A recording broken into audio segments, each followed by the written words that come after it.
مجھ سے ٹیلی فون پر یہ عرض کیا، کہا کہ اس مرتبہ آپ کچھ جنات کی حقیقت کے سلسلے میں بات گفتگو کر لیں۔ میرا اصل میں ایک انٹرویو شائع ہوا تھا امت میں رمضان میں، اس انٹرویو میں کچھ باتیں بچپن کی آ گئی تھیں، اس میں کچھ جنات کا بھی تذکرہ تھا اس کے بعد پھر ایک مضمون میرا بھی پچھلے ہفتے 2-3 روز پہلے شائع ہوا، اس میں میں نے کچھ بچپن کے حالات لکھے، تو اس میں بھی کچھ تذکرہ جنات کا تھا۔ تو شیخ صاحب نے کہا کہ یہ بڑا اچھا سلسلہ ہے، آپ دلچسپ بھی ہے اور لوگ چاہتے ہیں کہ اس کے اوپر کچھ گفتگو کی جائے۔ تو آج اگرچہ میرا ارادہ تو یہ تھا کہ کوئی کام کی بات کی جائے، جنات کے چکر میں نہ پڑا جائے، لیکن بہرحال اس فرمائش کو ان کی تعمیل حکم کے لیے اس وقت یہ آیت میں نے تلاوت کی ہے، یہ سورہ رحمان کی آیت ہے۔ ترجمہ اس کا یہ ہے، خلق الانسان من صلصال۔ اللہ تعالیٰ فرما رہے ہیں کہ ہم نے انسان کو صلصال سے پیدا کیا۔ صلصال جو ہے اس مٹی کو کہتے ہیں جس پر پانی ڈالا جا چکا ہو، جسے ہم گارا کہتے ہیں اپنی زبان میں، اور کل فخار، وہ مٹی ایسی تھی کہ ٹھیکرے جیسی تھی، کل فخار۔ تو جب یہ گارا ڈال کر اس کو سکھا دیا جائے تو اور اس کو پکا دیا جائے آگ پر، تو وہ ٹھیکرا بن جاتی ہے، مضبوط ہو جاتی ہے۔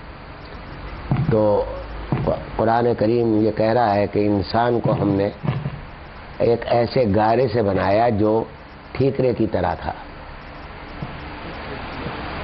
یہاں مراد انسان سے حضرت آدم علیہ السلام ہے۔ ظاہر ہے کہ حضرت آدم علیہ السلام کو جو پیدا کیا تو وہ اس طرح کیا۔ قرآن کریم میں مختلف الفاظ اس سلسلے میں آئے ہیں، بار بار آئے ہیں۔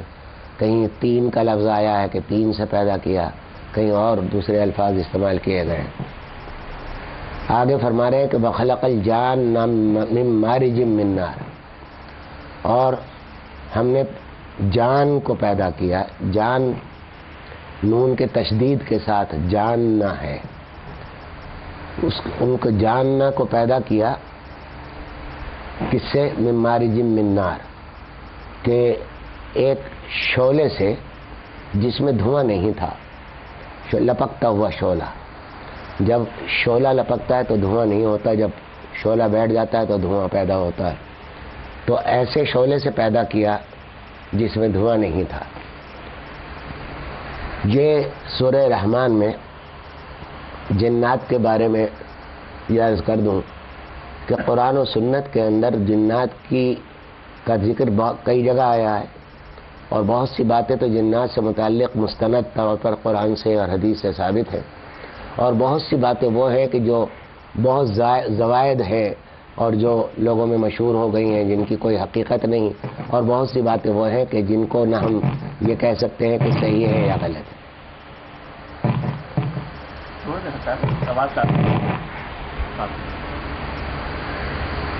جان سے مراد یہاں جس طرح آدم علیہ السلام پہلے انسان تھے، اسی طرح جان ان کے آدم ہیں جنات کے، کہ جان ان کا نام ہی جان ہے، کہ جان کو ہم نے شعلے آگ سے پیدا کیا۔ تو سب سے پہلا جن جس سے ساری نسل چلی جنات کی وہ جان ہے، اور آدم علیہ السلام کی طرح جس طرح آدم علیہ السلام بھی بغیر تولد اور تناسل کے پیدا کیے گئے، اسی طرح وہ بھی جان کو بھی اسی طرح اللہ تعالیٰ نے اپنے آگ سے پیدا فرمایا۔ ایک بات تو یہ۔ دوسری بات یہ ہے کہ مٹی سے پیدا کیا انسان کو اور آگ سے پیدا کیا جنات کو۔ مٹی آگ کو بجھا سکتی ہے، اگر آپ آگ پر مٹی ڈال دیں تو آگ کو بجھا دے گی، لیکن آگ مٹی کو جلا نہیں سکتی، بہت مشکل سے جلائے گی، اگر جلے گی بلکہ اس کے اوپر اثر نہیں ہوتا مٹی کے اوپر۔ اس میں بھی ایک نکتہ ہے کہ آدم اگرچہ سب سے آخر میں انسان پیدا ہوا، ساری مخلوقات پہلے پیدا ہو چکی، ملائکہ پہلے سے موجود، جنات بھی پہلے سے موجود، جانور بھی پہلے سے موجود، جتنے بھی جاندار ہیں وہ سب موجود ہو چکے. سب سے آخری مخلوق جو پیدا کی گئی وہ انسان ہے. اور انسان کی اس پیدائش میں سب سے پہلے یہاں ذکر کیا انسان کا اور بعد میں ذکر کیا جنات کا. تو یہاں اس میں تھوڑا سا ایک نقطہ یہ بھی مجھے معلوم ہوتا ہے کہ انسان کی یہاں فضیلت بیان کرنی مقصود ہے کہ اگرچہ مٹی سے پیدا ہوا اور شیطان نے اس مٹی کو حقیر سمجھ کر اس سے انکار کر دیا تھا سجدہ کرنے سے، تو یہ مٹی بڑی عظیم ہے کہ یہ جنات وغیرہ سب کے اوپر حاوی ہے. اس کو کوئی نہ آگ جلا سکتی ہے نہ اور کوئی جلا سکتا ہے. اب رہا یہ کہ جنات کیا ہے، کیا مخلوق ہے، ان کے اثرات کیا ہوتے ہیں، ان کی غذائیں کیا ہیں، ان کے مکانات کیسے ہیں، کس طرح ان کی معیشت ہے، معاشرت ہے، وہ کس طرح رہتے ہیں. تو یہ تفصیلات قرآن و سنت میں کہیں نہیں ہے. بہت تلاش کرنے کے بعد حدیث میں ملتی ہے، لیکن قرآن کریم ہی کی آیتوں سے بعض چیزیں بالکل سامنے آ جاتی ہیں. وہ باقاعدہ مستند بھی ہیں اور متعلق بھی. مثال کے طور پر حضرت سلیمان علیہ السلام کے واقعے میں قرآن کریم بیان کرتا ہے کہ ایک مرتبہ دربار ہوا تو حضرت سلیمان علیہ السلام نے کہا کہ ہدہد نہیں آیا، کہاں ہے، ہدہد کو بلاؤ. اور وہ آج حاضر نہیں ہے. ہدہد حاضر نہیں تھا تو انہوں نے کہا کہ اگر اس نے یہ بغیر حاضری کی ہے تو فرمایا کہ میں اس کو ذبح کر دوں گا اگر اس نے نافرمانی کی ہے اور آج نہیں آیا. اتنے میں وہ ہدہد آ گیا اور آ کر اس نے کہا خبر دی کہ میں یمن سے آ رہا ہوں. یمن کی ملکہ سبا وہ آتش پرست ہے اور سورج کو پوجتے ہیں اور ان کے پاس ایک تخت ہے بڑا اعلیٰ درجے کا اور بہت ہی خوبصورت تخت ہے، اس میں ہیرے جواہرات سب جڑے ہوئے ہیں. تو یہ آ کے خبر دی اور کہا کہ وہ اس کو پوجتے ہیں، ان کو سورج کو. حضرت سلیمان علیہ السلام نے ہدہد سے کہا کہ ہدہد کی یہ بات سننے کے بعد کہا کہ بھائی میں یہ چاہتا ہوں کہ وہ تخت جو ہے وہ یہاں میرے پاس لایا جائے. تو ان میں سے ایک جن نے کہا، جنات پر حکومت تھی حضرت سلیمان علیہ السلام کی، سب کو معلوم. تو ان میں سے ایک جن نے کہا کہ آپ جب تک اپنی اس مکان سے اٹھیں گے میں اس سے پہلے وہ تخت یمن سے یہاں لا دوں گا. تو دوسرا جن ایک اور بیٹھا ہوا تھا، اس نے کہا کہ آپ اپنی جب تک کہ آنکھ جھپکائیں گے اور آنکھ کھولیں گے آپ تخت کو یہاں پائیں گے، کیونکہ میرے پاس اللہ تعالیٰ کی طرف سے ایک علم ہے.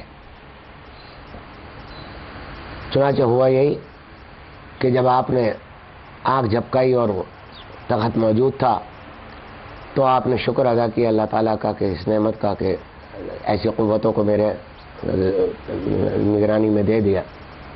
اور پھر ایک خط لکھا ملکہ سبا کے نام. آگے اس میں فرمایا، قرآن کریم میں اس کا مضمون بھی ذکر ہے کہ انہو من سلیمان و انہو بسم اللہ الرحمن الرحیم اللہ تعالی علیہ واتونی مسلمین، کہ یہ سلیمان کی طرف سے ہے، و انہو بسم اللہ الرحمن الرحیم، اور یہ اللہ تعالیٰ کے نام سے میں لکھتا ہوں جو رحمان الرحیم ہے. اللہ تعالی علیہ، میرے اوپر تم زیادتی نہ کرو، میرے مقابلے کے اندر سرکشی مت کرو. واتونی مسلمین، اور میرے پاس اسلام لے کر چلے آؤ. صرف یہ اتنا جملہ ایک خط کا لکھا گیا. تو اس کے بعد پھر ایک پورا تفصیل ہے، پورا واقعہ ہے کہ اس نے ایک اپنا دربار بلایا اور کہا کہ یہ بہت طاقتور بادشاہ ہیں، اگر ہم ان کے پاس ہدیے بھیج دیں تو ہدیے قبول کر لیں گے، دیکھیں کیا ان کا جواب آتا ہے. پھر وہ ہدیے بھیجے گئے تو حضرت سلیمان علیہ السلام نے ہدیے کو واپس کر فرمایا اور کہا کہ تم میرے پاس دنیا کی اللہ تعالیٰ نے بہت نعمتیں عطا فرمائی ہیں، تو اس لیے مجھے ان ہدیوں کی ضرورت نہیں. پھر وہ ان کا نام حضرت ملکہ سبا آئی اور ایمان لے کر آئی، ان کا نام بلقیس ہے، حضرت بلقیس، تو وہ ایمان لائی۔ یہ ایک مختصر سا واقعہ ہے، اس میں جنات کی بعض خصوصیات پر روشنی پڑتی۔ ایک تو یہ کہ جنات بہت تیز رفتار ہیں، وہ انسانوں کی طرح قدم بقدم نہیں چلتے بلکہ فضا میں اڑتے بھی ہیں اور بہت تیز رفتاری کے ساتھ فاصلے طے کرتے ہیں۔ دوسری بات یہ معلوم ہوئی کہ وہ طاقتور بھی بہت ہیں، انسان کے مقابلے میں ان کی قوت بہت کئی گنا، بہت زیادہ گنا ہے جنات کی، اور اس کی دلیل یہ ہے کہ وہ ایک ہی جن وہ اس پورے تخت کو اٹھا لایا جو جس کے اوپر سینکڑوں انسان بیٹھتے تھے اور دربار کرتے تھے، بہت بڑا تخت تھا، تو وہ اٹھا کے لے آیا، طاقت میں قوت میں بہت زیادہ۔ اور تیسری خصوصیت یہ ہے کہ اور وہ اللہ تعالیٰ کی طرف سے ہے کہ ان کو یہ صلاحیت دے دی اللہ تعالیٰ نے کہ وہ نظر نہیں آتے انسان کو۔ اگر نظر نہ آنے کی صورت میں وہ اس لیے خطرناک سمجھے جاتے ہیں انسانوں کے نزدیک کیونکہ نظر نہیں آتے تو چھپا ہوا دشمن خطرناک ہوتا ہے کہ پتہ نہیں کہاں سے حملہ کر دے گا، تو اس لیے یہ نظر نہ آنا اس کی سب سے بڑا ہتھیار ہے یہ جن کا۔ اس کے علاوہ ایک بات سمجھ لیجئے کہ ہے تو وہ دشمن انسان سے پہلے پیدا ہو چکا تھا۔ آسمانوں میں جنت میں جب آدم علیہ السلام کو پیدا کیا گیا تو اس وقت حکم دیا گیا کہ سجدہ کرو۔ قرآن کریم میں ہے کہ کان من الجن ففسق عنہ امر ربی، کہ یہ شیطان جن تھا اور اس نے نافرمانی کی اپنے رب کے حکم کی، اور وکان من الکافرین، اور وہ کافروں میں سے ہو گیا۔ تو جس وقت یہ حکم دیا گیا تھا کہ تم ان کو سجدہ کرو تو اس نے جو اعتراض کیا تھا جس کی وجہ سے وہ سجدہ نہیں کیا، اس کی وجہ ہی یہ تھی کہ اس نے یہ کہا تھا کہ آپ نے خلقتہ من طین، کہ مجھے ان کو تو تم نے کیچڑ سے پیدا کیا اور مجھے آگ سے پیدا کیا، آگ افضل ہوتی ہے مٹی سے، تو اس لیے میں اس کو مٹی کو سجدہ نہیں کروں گا۔ تو یہ انکار کیا اور آخرکار راندہ درگاہ ہوا۔ تو جنات کی یہاں ایک بات معلوم ہوتی ہے کہ ایک تو شیطان جن تھا، اور ایک اور بات اس سے نکلتی ہے کہ وہ شیطان و جنات کو رسائی حاصل تھی آسمانوں تک، آسمانوں تک پہنچ جاتے تھے۔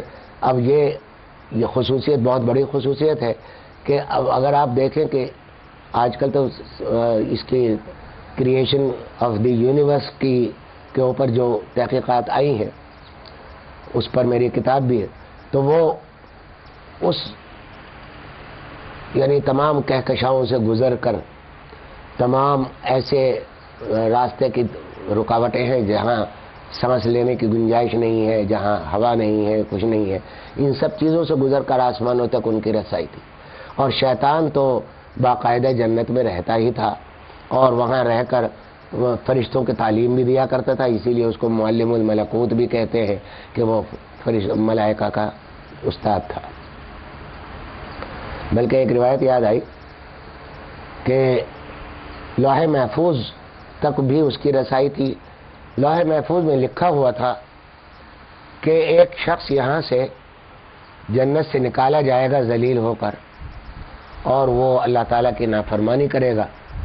لوح محفوظ میں تو ہر چیز پہلے سے لکھی ہوئی ہے، اور جو کچھ پیش آ رہا ہے، جو کچھ پیش آئے گا، جو کچھ پیش آ چکا، سب اس کے اندر محفوظ ہے۔ تو اس میں یہ لکھا تھا کہ ایک شخص یہاں سے راندہ درگاہ ہو کر نکلے گا۔ تو شیطان اس وقت اس بات کو پڑھ کے بڑے تعجب کیا کرتا تھا کہ اس جنت کو چھوڑ کے کون ایسا بدبخت ہوگا کہ جو یہاں سے نکالا جائے گا۔ کچھ پتہ نہیں تھا اس کو کہ وہ خود میں ہی ہوں۔ نتیجہ اس کا یہ ہے کہ وہ نکالا گیا۔ بہرحال وہ ایک پورا قصہ ہے، آپ سب حضرات کو معلوم۔ میں جو بات یہاں سے کرنا چاہتا ہوں کہ وہ چونکہ جنات کے بارے میں آج فرمائشی پروگرام ہے تو اس لیے جنات کی چند خصوصیات کا ذکر کرنا چاہتا ہوں کہ ایک خصوصیت یہ ہے کہ وہ تیز رفتار ہے، نظر نہیں آتے۔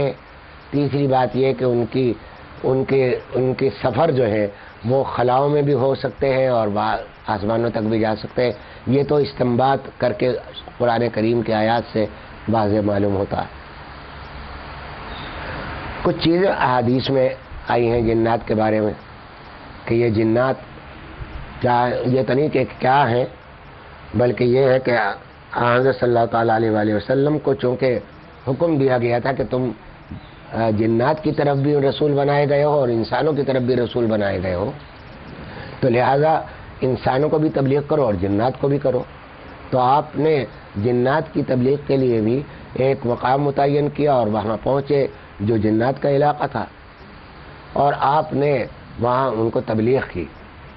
سورہ جن قرآن کریم میں پوری صورت نازل ہوئی اور اس میں یہ ذکر کیا گیا کہ قل اوحی الی انہ استمع نفر من الجن، کہ میری طرف وحی کی گئی کہ انہ استمع نفر من الجن، کہ ایک جن کے ایک فرد نے اس قرآن کو سنا اور پھر جا کے اپنی قوم سے کہا کہ ہم نے ایک ایسا کلام سنا ہے جو اس سے پہلے کبھی نہیں سنا تھا، ایک عجیب کلام ہے، تو تم ایمان لے آؤ۔